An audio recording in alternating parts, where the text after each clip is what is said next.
आपण माने समस्ते छोट बड़ गोटे कथा निश्चय शुणिथिबे कि जदि आपण प्रतिदिन गोटे सेव खाती तेबे आपनको डाक्तर रो आवश्यकता पड़िबनी। मु आपनको तो सेव देई परिबिनी, किंतु एही वीडियो रे आज आपनको एमिति किछि फल गुडी को देखेबी जहाकि दुनियार सबठारु दामी फल अटे। एवं एही वीडियो रे आपण देखिबे एमिति किछि फल जो फल को आपनको खाइबा को हेले आपनको बैंक रो लोन मध्ये नेबाक पड़िबो। तो चलंतु डेरी न करी आरंभ करबा आज रो इंटरेस्टिंग वीडियोटी को।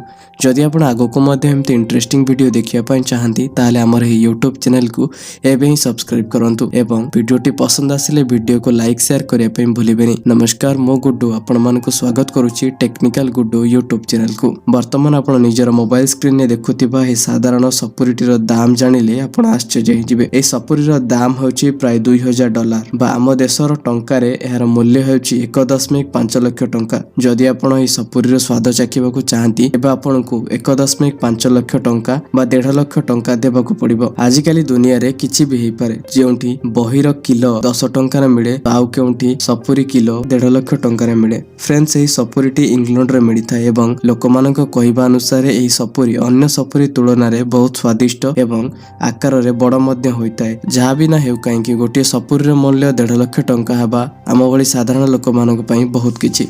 Number 2, white strawberry Japan. एही भली स्ट्रॉबेरी जापान रे देखिबा को मिलिताय एवं सेठारे एही भली स्ट्रॉबेरी को चाष करुथिबा चासी मानकर कहिबा अनुसार सेमाने किछि क्रॉस ब्रीडिंग करी एही भली स्ट्रॉबेरी रो उत्पादन करूचंती एवं एही व्हाइट स्ट्रॉबेरी रो स्वाद मध्य नॉर्मल स्ट्रॉबेरी भरी होइताय। एवं जदि आपण एही स्ट्रॉबेरी को खाइबा को चाहंती तेबे आपनको $15 देबा पय पड़िबो। एवं लोक माने एही व्हाइट स्ट्रॉबेरी को एते पसंद करंती कि सेमाने एहाकू साधारणतः उपहार भाबे देइथांती एवं कुहा जाय कि जे एही व्हाइट स्ट्रॉबेरी को खाए से धनी होइथाय बोली। प्रकृत रे जे भी $15 दे गोटिए व्हाइट स्ट्रॉबेरी खाउची से प्रकृत रे धनी ही हेइथिबो। कोनोसी गरीब लोक तो $15 दे कोनोसी भी गोटे लिचु कोली बा स्ट्रॉबेरी खाइबोनी। नंबर 3, डिकोपन। एही फलटी जापान रे देखिबा को मिलिथाय एवं कुहा जाय कि जापान रे एही भली फलर दाम प्राय $14 अटे, जहा कि आम देश टंका रे पाखापाखि 1500 टंका हेबो। एवं एही फलटी हेउची केवल गोटिए कमला। आज्ञा हां, एही फल कमलार गोटिए प्रजाति अटे। एही कमलार दाम 1500 टंका अटे। आपण जानिले आश्चर्य हेबे जदि आपण जापान रो कोनोसी भी रेस्टोरेंट किंबा होटल रे खांती तेबे आपनकर खाद्य खाइ सारिबा परे होटल किंबा रेस्टोरेंट तरफरु आपनको एही कमलाटी दिया जाय एवं कुहा जाय कि एही फलर स्वाद एते मिठा अटे कि एही फल खाइबा परे आपनको कोनोसी भी मिठा खाइबा को पड़िबनी। त जापान रे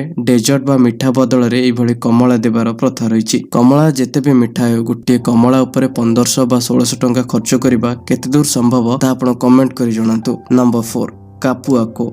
आपण माने पूर्वरु केबे भी ही फल को देखि नथिबे किंबा आ ना मध्य सुनि नथिबे। तो चलंतु देखि नबा ही कापुआको फल को। एही फलर दाम हेउची मात्र 30,000 टंका एवं एही कापुआको फलटी ब्राजिल रे मिलिथाय एवं एही फलर टेस्ट पूरा चॉकलेट भली होइताय एवं एहा मध्य कुहा जाय कि एही फल एते सॉफ्ट होइताय कि आपनको खाइबा समय रे आपनको जणा पड़े नाही आपण प्रकृत रे कोन खाउचंती। एवं कुहा जाय कि एही फल प्रचुर परिमाण रे विटामिन एवं मिनरल रे भरपूर रहिताय एवं एही फल को खाइबा द्वारा इम्यूनिटी बा रोग प्रतिरोधक शक्ति मध्य बढ़िथाय। नंबर 5, डंकी पनीर। पनीर तो खाइबा को समस्त को पसंद आसे।